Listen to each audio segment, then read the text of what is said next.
TGPSC group 1 ఫలితాలను ప్రకటించడంపై ర్యాంకర్లు సంతోషం వ్యక్తం చేస్తున్నారు. ఎన్నో ఏళ్ల తమ కల నెరవేరిందంటున్నారు ర్యాంకర్లు ప్రవీణ్, సంగీతలు. సిటీలోని బంజారా హిల్స్ ఎస్సీ స్టడీ సర్కిల్లో కోచింగ్ తీసుకుంటూ గ్రూప్ 1లో విజయం సాధించామన్నారు. చిన్నప్పుడే తల్లిదండ్రులను కోల్పోయినా పట్టు వదలకుండా కష్టపడి గ్రూప్ 1 సాధించానన్నారు Praveen.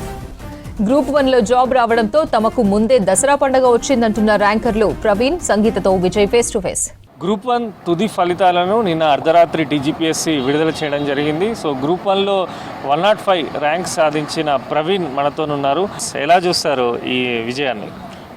Thank you very much అండి. After 6 years of hard work ఈరోజు గ్రూప్ 1 ఫైనల్ రిజల్ట్స్ వచ్చినాయి. I'm feeling very happy that 6 సంవత్సరాల నుండి యూపీఎస్సీలో మెయిన్స్ ఇస్తూ, తర్వాత ఇంటర్వ్యూస్ ఇస్తూ, అక్కడ కొన్ని సెట్ బ్యాక్స్ చూసి, దాని తర్వాత టీజీపీఎస్సీ రాసి ఇట్స్ బిన్ 3 years ఈ నోటిఫికేషన్ వచ్చి కూడా finally the final results are out. I'm feeling very happy అండి. 105 ర్యాంక్ మీకు వచ్చింది. ఏ పోస్ట్ రాబోతుంది? ఎలా ఉంది? నిన్న రిజల్ట్స్ ప్రకటించిన తర్వాత ఫ్యామిలీ కానీ ఫ్రెండ్స్ కానీ అందరు ఏమంటున్నారు?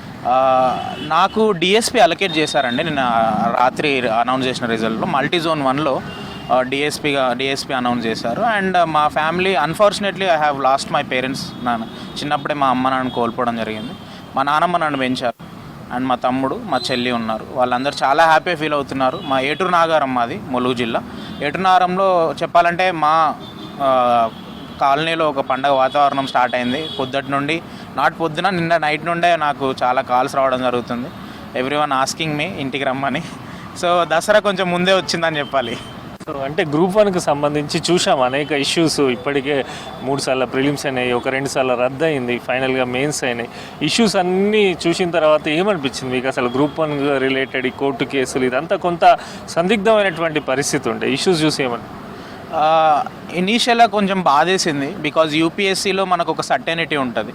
మేలో ప్రిలిమ్స్ రాస్తాము, సెప్టెంబర్లో మెయిన్స్, మళ్ళీ జనవరిలో ఇంటర్వ్యూస్ ఉంటాయి, మార్చి కల్లా రిజల్ట్స్ అనౌన్స్ చేస్తారు.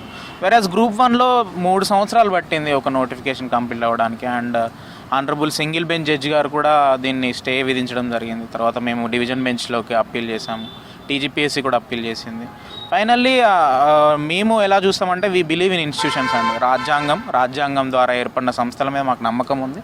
సో ఆ నమ్మకంతో మేము ముందుకెళ్ళాం. అండ్ ఈరోజు మాకు ఊరట కలిగించింది high court. And we got these jobs now. So preparation ఎట్లా సాగింది? ఇప్పుడు మీరు ఇక్కడ ఎస్సీ స్టడీ సర్కిల్లో ఉంటున్నారు. సో ప్రిపరేషన్కి సంబంధించి ఎట్లా చేసుకున్నారు? ఎన్ని ఇయర్స్ నుంచి ప్రిపేర్ అయ్యారు? ప్రిపరేషన్ ఎట్లా సాగింది?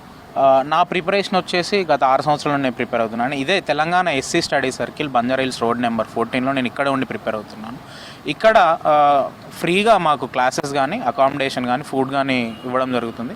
ఇది కంప్లీట్గా సివిల్ సర్వీసెస్కి కోచింగ్ ఇవ్వడం జరుగుతుంది అండి.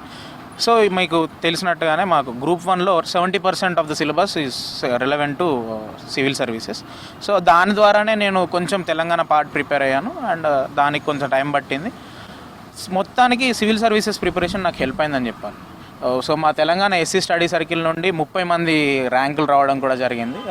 They are into deputy collectors, డిఎస్పీగా. బ్యాక్గ్రౌండ్ నేపథ్యం చూస్తే చిన్నతనం నుంచి ఇబ్బందులు ఎదుర్కొన్నారు, పేరెంట్స్ లేకపోవడంతో. మీరు అన్నట్టు బ్రదర్, సిస్టర్ వీళ్ళు ఉన్నారు. సో ఫైనాన్షియల్గా అనేకమైనటువంటి ఇష్యూస్ ఉంటాయి. వీటన్నిటిని ఎలా అధిగమించారు? సో ఫైనాన్షియల్గా ఇష్యూస్ ఉన్న మాట వాస్తవం. బట్ నాకు రాజ్యం మీన్స్ స్టేట్ కానీ గవర్నమెంట్ కానీ ఎప్పుడు నాతో ఉందండి. నేను ప్రతిదీ చిన్నప్పటి నుండి గవర్నమెంట్ స్కూల్లో కానీ, గవర్నమెంట్ కాలేజ్ ఉస్మానియాలో చదివాను. అలాగే కొంచెం పాకెట్ మనీ జనరేట్ అవ్వడానికి నేను హోమ్ ట్యూషన్స్ చెప్పేవాడిని హైదరాబాద్లో. హోమ్ ట్యూషన్స్ చెప్తూ నాకు ఒక 7 నుండి 8 వేలు వచ్చేటి మంత్లీ. సో ఆ మనీతోటి నేను చదవడం జరిగింది. మా తమ్ముడికి ఒక 2-3 వేలు పంపించేవాడిని. సో అలా కొంచెం ఫైనాన్షియల్ నీడ్స్ని నేను మీట్ అయ్యేవాడిని. సో ఎడ్యుకేషన్ బ్యాక్గ్రౌండ్ ఏంటి? అంటే ఇదే గోల్ పెట్టుకున్నారా? ఇంకేమైనా భవిష్యత్తులో సాధించాలని? సో నేను జెడ్పీఎస్సీ ఏటునారంలో 10th క్లాస్ చదివాను.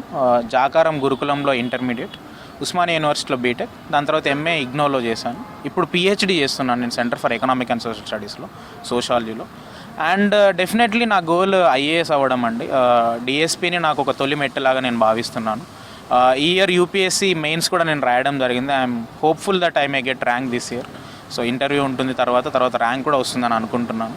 సో లక్ష్యం ఏంటంటే ఐఏఎస్ అవ్వడం. ఎస్ఆర్ శంకరన్ గారి స్ఫూర్తితో ఆయన గురించి గురించి తెలుసుకొని ఆయన ఆదర్శంగా తీసుకొని నేను ఈ ప్రిపరేషన్లోకి రావడం జరిగింది. ఎప్పటికైనా ఒక ఐఏఎస్ అధికారి దేశానికి పెద్ద స్థాయిలో సర్వీస్ చేయాలనేదే నా లక్ష్యం అండి.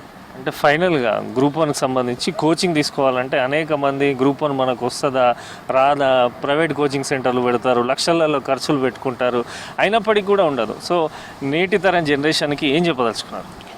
సో నేటి యువతకి ముఖ్యంగా ఎవరైతే ఈ యూపీఎస్సీ కానీ గ్రూప్ వన్ ప్రిపేర్ అయ్యే వాళ్ళు ఉన్నారో వాళ్ళకి నేను ఒకటే చెప్పదలుచుకున్నానండి. నేను 5వ తరగతి వరకు తెలుగు మీడియం చదివాను, 10th క్లాస్ వరకు గవర్నమెంట్ స్కూల్లో చదివాను ఇంగ్లీష్ మీడియం, తర్వాత జాకారం గురుకులంలో నేను చదివాను, ఉస్మానియా యూనివర్సిటీ, అన్ని గవర్నమెంట్ ఫండెడ్ ఇన్స్టిట్యూషన్లు కదా. సో మీరు చదువుకోవాలంటే మనీ కానీ మీ పరిస్థితులు కానీ అడ్డు రావు, మీకు సంస్థలు తోడుగా నిలబడతాయి. ఆ సంస్థల గురించి తెలుసుకోండి. చాలామందికి SC study circle, BC study circle గురించి తెలియదు. ఈ సంస్థలు అనేటివి కొన్ని వందల మంది ఆఫీసర్లు తయారు చేస్తున్నాయి. ఈ సంస్థలకు రండి, బాగా ప్రిపేర్ అవ్వండి, ఒక ఆఫీసర్గా బయటికి వెళ్ళాలని మన తెలంగాణ యువతకు నేను విజ్ఞప్తి చేస్తున్నాను. ఎంత ర్యాంక్ వచ్చింది, ఎలా ఉంది విజయం? Thank you so much. నాకు 359th ర్యాంక్ వచ్చింది, డిఎస్పి పోస్టింగ్ వచ్చింది. బాగుంది, చాలా రోలర్ కోస్టర్ రైడ్ అని చెప్పాలి. ఫస్ట్ వచ్చింది, మేము అందరం ఆనందపడ్డాం, మళ్ళీ కోర్టు జడ్జిమెంట్, మళ్ళీ కొంచెం బాధ, మళ్ళీ వచ్చింది, మళ్ళీ it's like up and down. అంటే లైఫ్ సైకిల్ ఎలా మనకు అప్ అండ్ డౌన్స్ ఉంటాయో సేమ్ అలాగే ఉంది. But we became more strong after this. అంటే చాలా వరకు ఇష్యూస్, అనేక కేసులు, అనేకమైనటువంటి చర్చలు, ఒకానొక టైంలో మీరు కూడా కొంత ఇబ్బందులు పడ్డటువంటి సిచ్యువేషన్. సో ఈ రిజల్ట్స్ని ఎలా చూస్తారు? ఎలా చూస్తామంటే సో అంటే అంటే delayed justice is not denied justice, finally we got the justice అని నేను అనుకుంటున్నాను. Thank you. సో మీకు డిఎస్పి పోస్ట్ వచ్చిందా, ఎలా సర్వ్ చేయబోతున్నారు? నేను particularly as a DSP posting ప్రకారం I want to focus more on women empowerment. Women should come in the police services and more women centric, people centric and police friendly policies. Police friendly policies, citizen centric policies తీసుకొచ్చి సిటిజన్స్ని more interaction చేసి at the same time technology కూడా adaptation చేయాలని అనుకుంటున్నాను. Family background ఏంది, ఎట్లా prepare అయ్యారు, ఇక్కడ studies అంతా ఇక్కడ ప్రాపర్ ఇక్కడ? మాది యాక్చువల్లీ బోరబండ, మాది ఇక్కడే హైదరాబాద్లోనే అయ్యింది. Saint Theresa's girls high school మాది 10th క్లాస్, తర్వాత నారాయణ జూనియర్, తర్వాత ఉస్మానియా మెడికల్ కాలేజ్ నుంచి మెడికల్ ల్యాబ్ టెక్నాలజీ చేయడం జరిగింది. తర్వాత we started with the UPSC preparation అండి financially. Later on we wrote all this group one services and everything. So finally we landed here. ఎన్ని గంటలు prepare అయ్యారు, ఎట్లా ఉండే? అంటే ఇక్కడ ఎస్సీ స్టడీ సర్కిల్లో మీరు ప్రిపేర్ అయినారు, ఇక్కడ ఎట్లా ఉంది ఓవరాల్గా మీకు ఫుడ్ కానీ, ఇక్కడ అకామిడేషన్ కానీ, సిలబస్ సంబంధించి ఎట్లాంటి జాగ్రత్తలు తీసుకున్నారు? ఇక్కడ హోల్ యూపీఎస్సీ ఎకో సిస్టమ్ ఉంటుంది, అది మొత్తం కాంపిటేటివ్ ఎగ్జామ్ ఎకో సిస్టమ్ ఉంటుంది. Every day so seniors are there to guide us and directors is also there to guide us. Every day like they will give schedule, according to schedule they conduct the exams, they conduct the classes, everything will be on the schedule ప్రకారం జరుగుతుంది. ఇంకా exams time వస్తే ఆబ్వియస్గా 8 to 10 hours అట్లా చదవాలి, ఇంకా exams టైంలో ఎక్కువ రివిజన్ అవి చేయాలి కాబట్టి. సో అట్లా జరిగింది. ఇక్కడైతే చాలా బాగుంది. కష్టపడి చదివి గ్రూప్ 1 ర్యాంకులు సాధించామని చెప్పి, అదేవిధంగా ఎన్నో సంవత్సరాలుగా ఎదురు చూస్తున్నటువంటి తమ కళ నెరవేరిందని చెప్పి ఎస్సీ స్టడీ సర్కిల్లో ఫ్యామిలీ సపోర్టుతోని ఇంతటి ఘన విజయాన్ని సాధించామని చెప్పి కూడా గ్రూప్ 1 ర్యాంకర్లు చెప్తున్నారు.